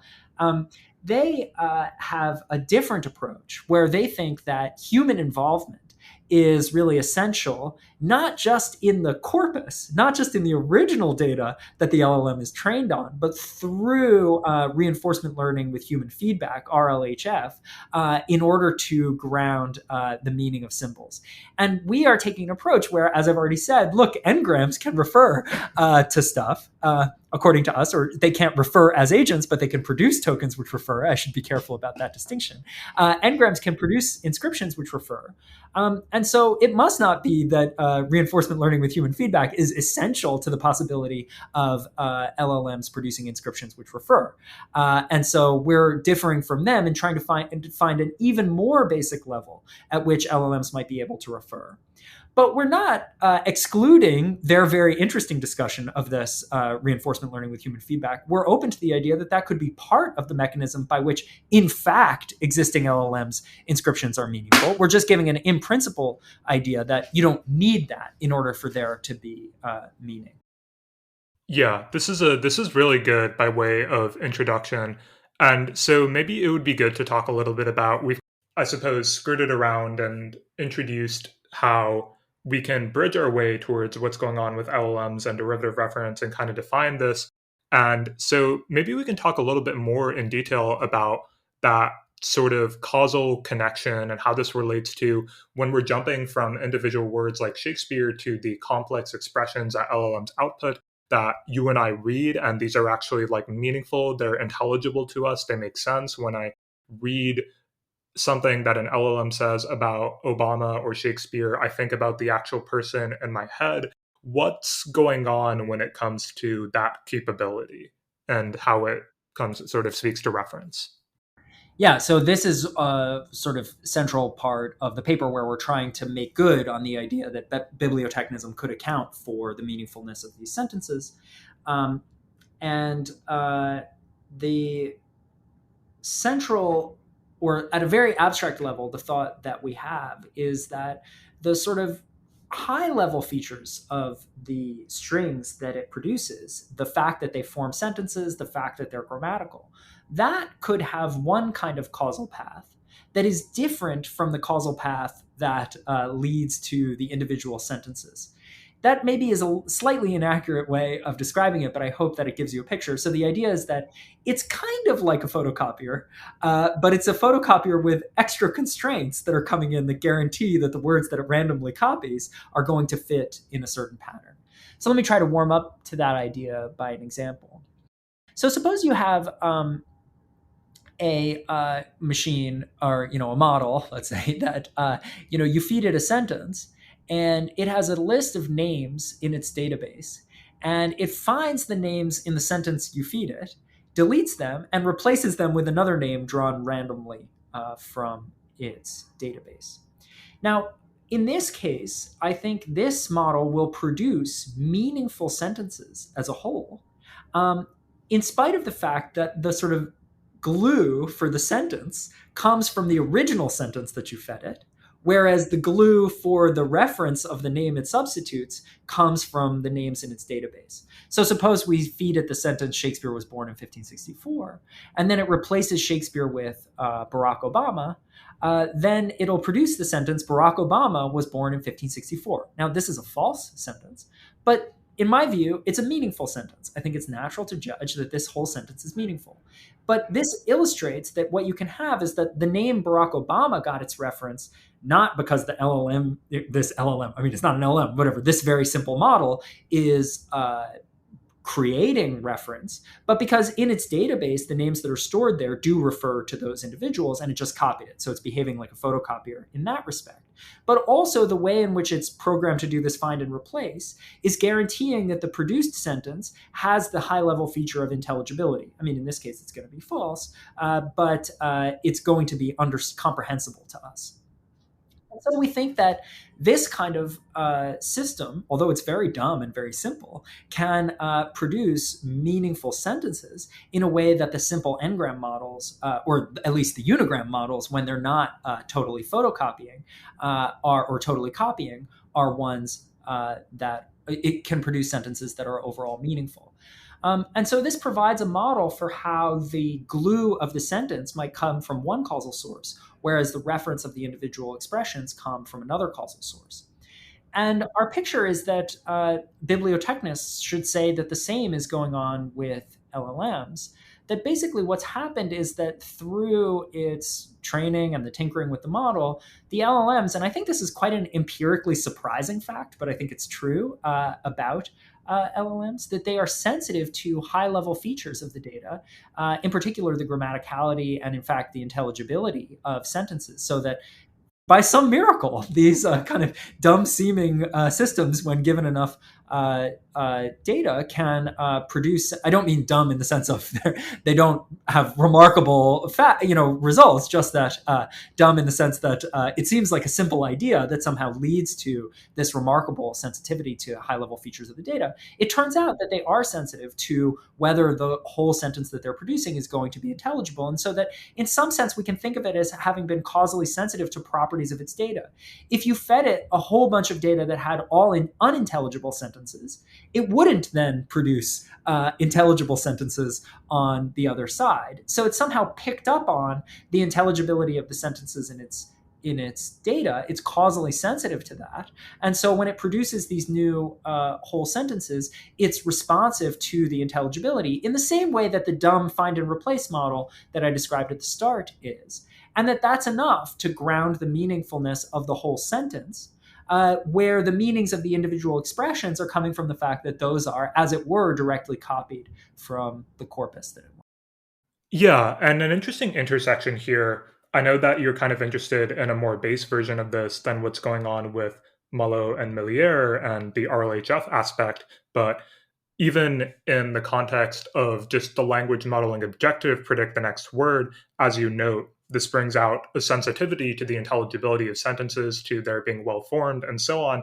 And then RLHF kind of on top of that, bringing in humans who are noting, is this a sentence that has certain desirable properties? Importantly, truthfulness is one of those properties. And so that brings in this extra dimension of, okay, well, now these LLMs have a bit of sensitivity to truth. And I'm kind of curious how you think about that as well. Yeah, I think something we're saying that is a bit different than, I mean, if you think about my find and replace the names model, that's not sensitive to truth at all. But I have the judgment that it's producing meaningful sentences. So I think that at least provides one example where sensitivity to truth isn't a necessary condition for meaningfulness. Um, that's not to say that it's not important. I mean, the truth really matters. But it does seem to me that those two features can be prized apart.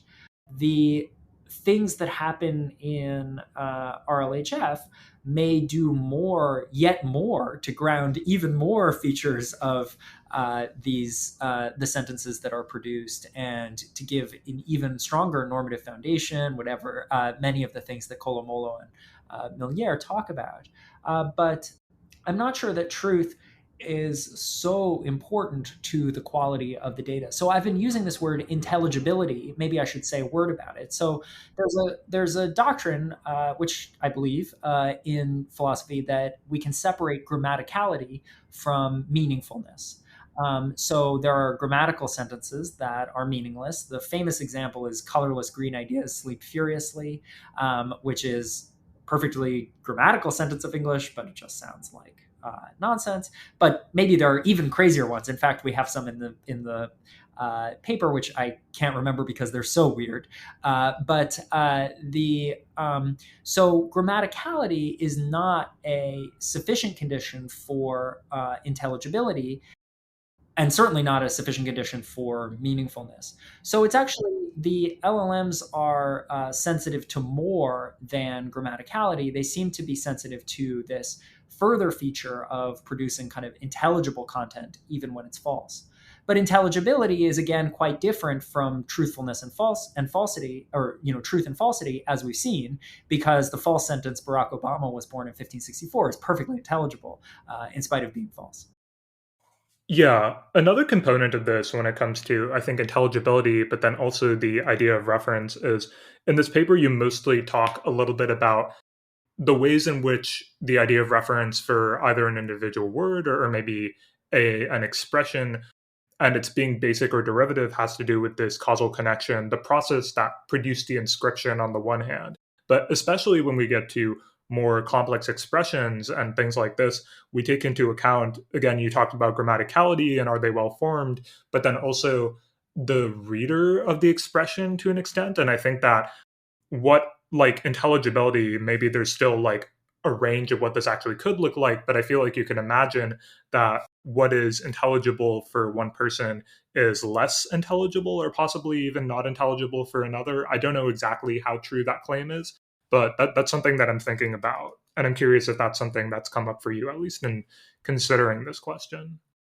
Yeah, I think we're thinking about intelligibility, or I shouldn't speak for Kyle. I'm thinking about intelligibility as a abstract property of the sentences, which isn't supposed to be relative to a particular speaker. So it's true that I might look at a sentence and like, what is that? And you might look at it and find it totally comprehensible. But somehow I'm imagining that there's just a standard of intelligibility for sentences of English or English plus, whatever that sort of vague cloud of expressions is. And also for other natural languages, also maybe for programming languages, and that it's a kind of it's a constraint, or at least a sufficient condition for the sentences that the LLM is producing, that it be causally sensitive to the intelligibility in that sense of its data. And that intelligibility is not supposed to be understood as observer relative, although of course it'll be manifested in facts about what various readers find intelligible or what various listeners find intelligible. That's clarifying. Yeah. I want to talk a little bit about this problem of novel reference and what happens when large language models produce something novel and how this poses a challenge to bibliotechnism. And maybe by way of introducing this, you could talk a little bit about this example of a large language model producing a sentence about somebody called Marion Starlight. Yeah, so this is a kind of fun part of the paper that I guess we're hoping will spur some discussion of cases where LLMs can produce novel reference using words that in their data didn't refer to particular people. And we think this is very interesting because of the picture we've just sketched. So it seems like we've talked through now at some length this idea that LLMs only produce reference derivatively, so that it requires that it be in their data, that something refer to something, and then they can use that expression again they can produce an inscription of that expression, and it'll still refer to the thing that it referred to in their data. But you can actually get an LLM to do stuff that's quite different. So we gave it a task where we gave it a task. I mean, we just asked ChatGPT to discuss a historical person of its choosing using a name that wasn't in its data. Now, we haven't actually checked fully, so this is still work in progress, whether it is in the data and how it might be doing this. But basically, it came up with an example and told us about a person named Marion Starlight, giving us all facts that were, on reflection about the historical Robespierre. And so we think it's clear that in these sentences that the LLM is producing, Marion Starlight refers to Robespierre. But it's not true, we assume, still to be determined, it's not true in the data that the name, quote, Marion Starlight refers to Robespierre.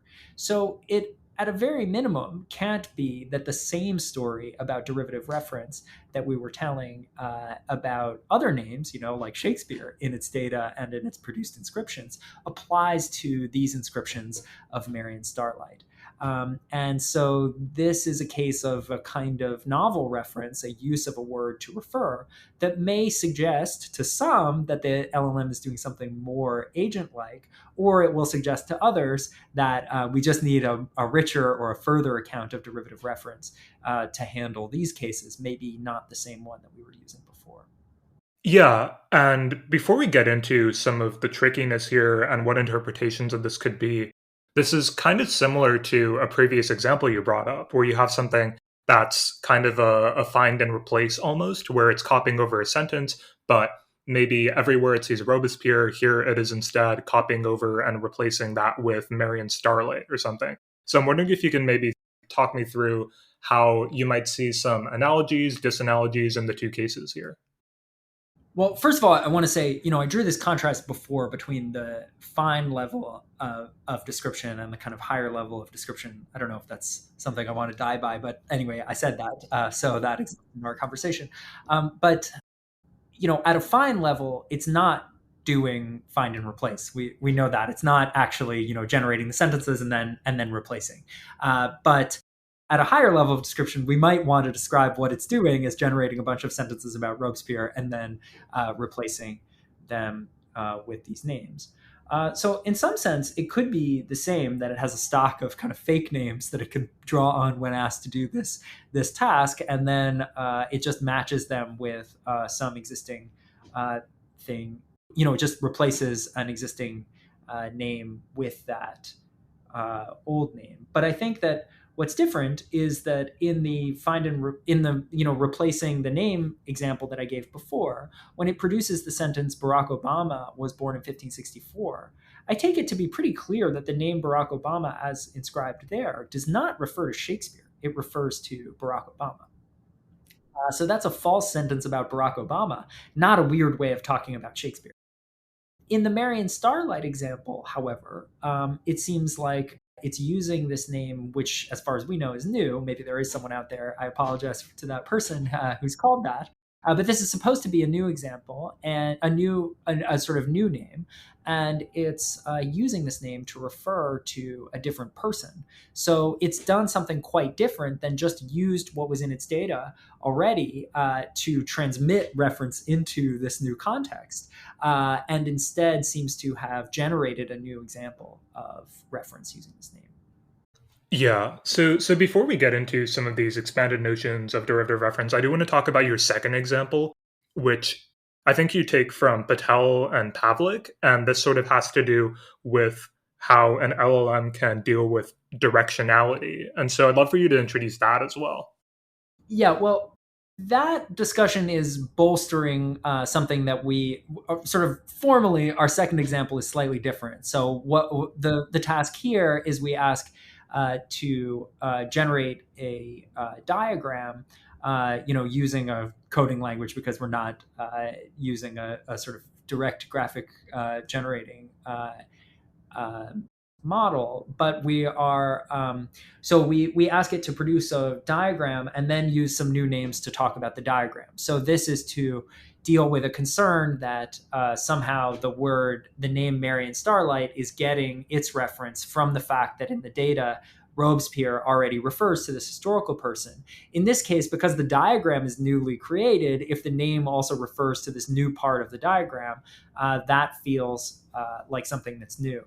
And we're doing something here where we want to be more systematic about the capacities of these LLMs. And we're in this paper trying to do more of a theory thing than an empirical thing. So these are examples that need to be empirically tested now. But we note that this seems intuitively plausible because of the example you mentioned from the Pavlik paper, where they are describing various features of a diagram using words like northwest or something, which the LLM hasn't seen connected to this particular context before. And the LLM is able pretty quickly to figure out how these directions relate to the picture. So able to understand how these and use fresh terms to describe the picture. So they've somehow picked up now a model of the picture that allows them to discuss orientation. We think that makes it feel in line with those ideas that it's able to, and we've seen it able to describe features of the picture using a new name. Yeah. Okay. So let's talk a little bit about then what this kind of demands us to think when it comes to derivative reference and expanding it all. And so you talk about a couple of different responses here. One I'm particularly interested in though is the second one where you talk about how derivative reference to new objects can be made possible in virtue of human intentions in the setup of the LLM. And so I'd love for you to talk through that a little bit. Well, I think that idea is related to what we were discussing with Colomolo and Millier's work, where they're thinking that, in the process of reinforcement learning with human feedback, you're getting the human intentions into the mix so that can help to ground the language of the LLM. And here we're thinking, or at least one response to the example that we're anticipating is the idea that because you've asked the LLM to create a word and that will be a new word for the human, for some historical person, or for that matter some aspect of the picture.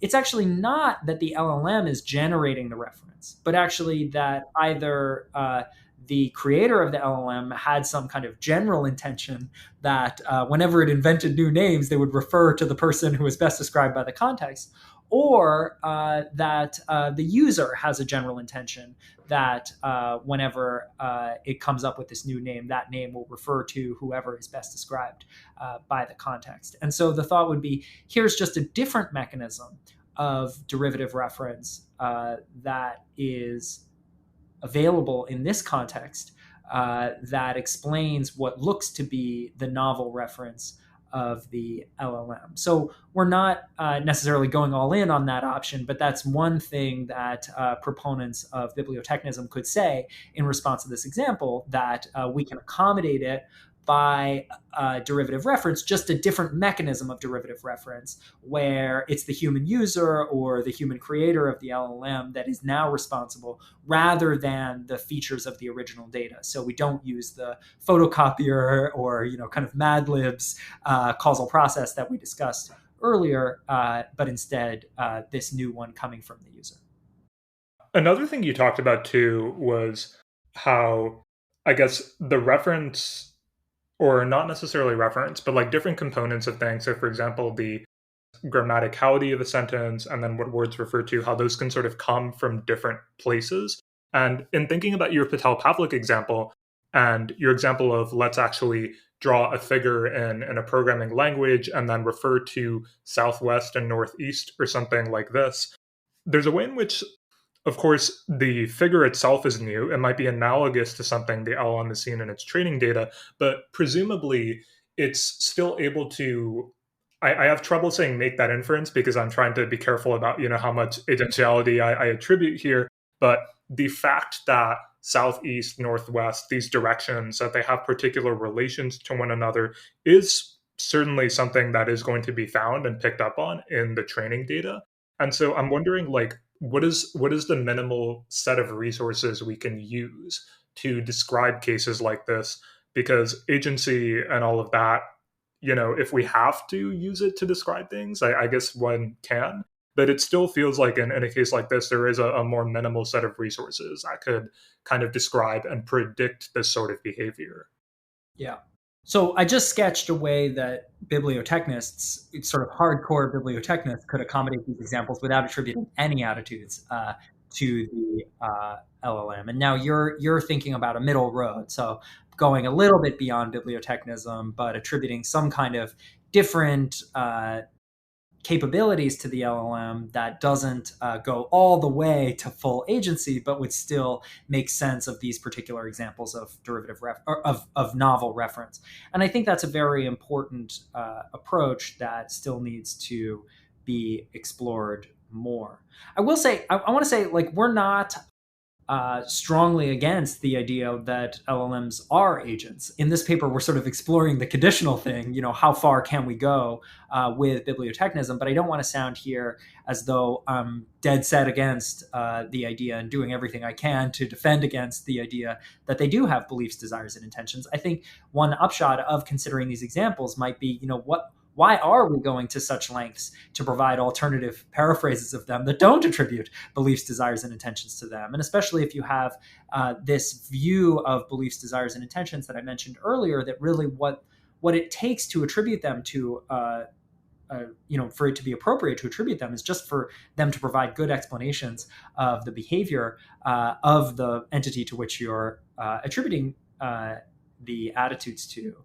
Then it seems like, well, why not? I mean, maybe it'd be helpful in this kind of case, and maybe this is a kind of case among many others that might allow us to give a better explanation. So I think what you've just described of, there are some features of its representational space that allow it to extrapolate to this new case because of features that are present in the data. That's a sophisticated and interesting kind of middle level where it's, as it were, reasoning by analogy between these cases. I'm not sure exactly how that would work in the case of the novel names, where there isn't necessarily some kind of semantic similarity between the name and other things. But we've actually seen some cases where it does seem to be like it has a reason why it chose that name. So you notice that Marion Starlight has this name Starlight, and a friend just sent me an example yesterday, a philosopher here at UT, of another case where the invented name, the LLM actually explained the invented name as having descriptive properties that relate to the individual it chose. So it claims that it chose a star-based name for an astronomer because of its connection to stars. And so in that case, it might actually look quite similar to the reasoning by analogy with the diagram that you're describing. I think basically what I want to say now is I really don't know. We're still trying to explore this kind of paradigm and how it responds to the paradigm. I've probably said more than is wise on something that might be public already, but we're still learning about how it's doing this inventing a name thing. And we just want to sort of put forward this paradigm as a way to think about what the limits of the derivative reference kind of, and bibliotechnism in general, and what the prospects of bibliotechnism are. Yeah, and I guess another important thing to call out here is how much LLMs often, especially because of things like reinforcement learning with human feedback, are really good at following along with what they are being prompted to do, right? And that's kind of in your case of describe a historical figure. We have, of course, the famous Blake Lemoine example that many people kind of interpreted as, well, he's just sort of pushing it in the direction to say things about how it has mental states. And that's also another really interesting example, I think, to analyze in this kind of case. But again, it's like not just the LLM and its training data, but then it's also at like real inference time. You think of in-context learning as one example of this, but like what the person who is an interlocutor in this case is providing the LLM with, and how that sort of interacts with and motivates what it is then going to talk about, refer to, and so on. Yeah, I think that's a big question for us is where are the names that it's inventing coming from? Why is it inventing those names? How is that sensitive to features of the prompt? How much is that because there's someone on the other side watching what we're doing and, thinking, this is a new game. We want to make sure it learns this game. Is there a whole part of the internet where people are playing this kind of game in a certain sort of way that it knows about? And so it's responding to these prompts in a certain way. I think these are all interesting questions about this task. Yeah, well, I think this was a really good summary of the paper and some of the questions here. And I really like the rigor and the distinctions you make in this paper. I think that's something that you mentioned, kind of previous conflations that have gone on here. And so I'm really glad that you're sort of bringing in what you're bringing to this discussion. Before we end, are there, I guess, any sort of particular questions that you're hoping people who are sort of interested in this intersection of questions about AI, questions about the philosophy of language, grounding, that you would hope people begin to think about or pursue that we haven't brought up so far? It seems like there are millions. I think some of my confusions, I'm sure, have come up already. I think there are lots of really, really interesting questions that we haven't really begun to talk about the relationship between the way that philosophers are thinking about meaning, which is in terms of, as we've said, kind of words can refer to objects in the world, and also relatedly, expressions like is blue, maybe they refer to, or they express, certain kind of higher order properties. So philosophers have really thought a lot about meanings as sort of entities outside the head. But a lot of the investigation, or not only, but that's been one tradition of philosophers thinking about meaning. But a lot of the discussions in about LLMs have focused on questions about the structure of their conceptual space, about the nature of the sort of scales it represents, or things like that.